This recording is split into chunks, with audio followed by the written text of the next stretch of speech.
Yeah, so what we have the DARE program, which is something that other communities no longer provide, which is something that's really important because we're finding that we need to reach students younger and younger now.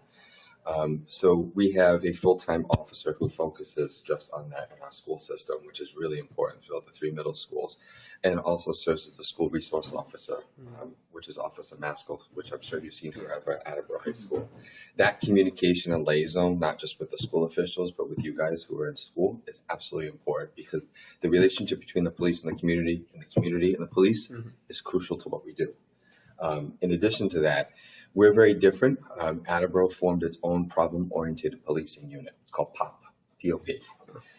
It was something that was brought as part of our departmental discussion that we have. Chief Hegney, is our police chief, had brought the idea, say, listen, this is an issue that we constantly are running into. And if we're trying to get to, but just hiring more people isn't the answer. How do we get to the root cause and try to eliminate the root cause to eliminate the repeat calls for service? So we then can better use our real resources on a daily basis to be able to focus on crime and some other things throughout the entire community. And what the POP unit does, they actually work in conjunction with the fire department. So every single call for an opioid related issue, that person gets brought to the hospital. That person gets a direct follow-up with a member of the POP unit to their house. Not the same day, of course, but once they're released and they go home. And also the POP unit has to work with the families because the families are dealing just as much with the epidemic as the actual addict themselves. And they're committed 24 hours a day, 7 days a week to do whatever they need to do in order to get that person help once the person has said, I need treatment.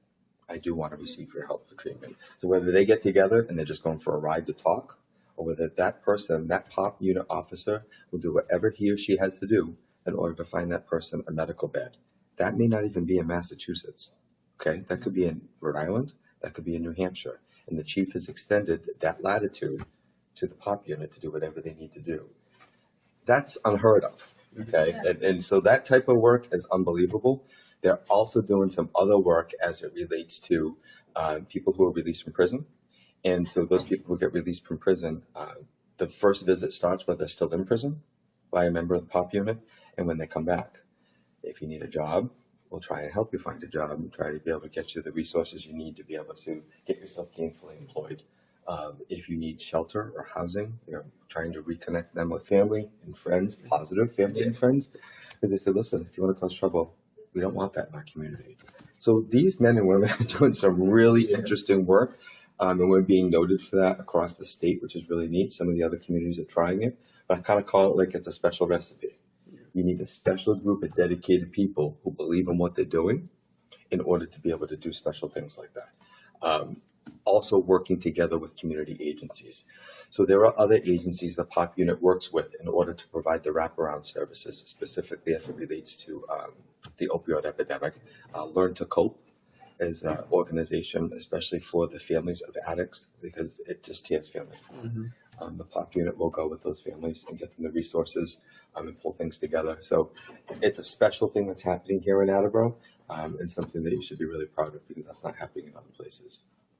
How many? Go ahead, sir. I've never heard of that. It's actually really cool. Yeah, they really do amazing work. It's three officers.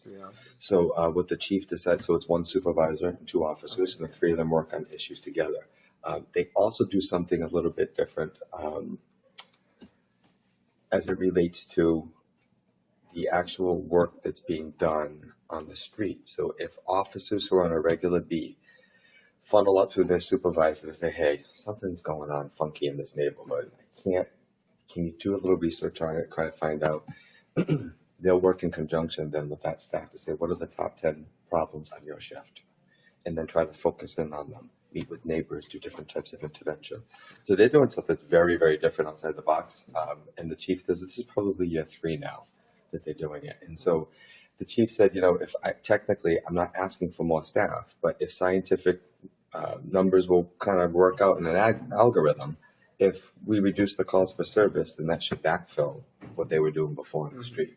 But of course, the city continues to grow. Think about it, right? The more homes, if you have another subdivision of 50 houses, that's at least another 100 car trips a day. So there could be more accidents, there could be different things that happen throughout the community. But these 3 people that have focused on this have done an amazing job. So there's been I want to say 3 or 4 cycles now. They're rotating people through. Okay. So different members who've expressed interest that want to take that extra step forward, that they join the group at the choice of the chief. And I can tell you that every single member that's gone through afterwards, they're like, this is probably one of the best sectors of my career because I know I'm making a difference. Mm-hmm.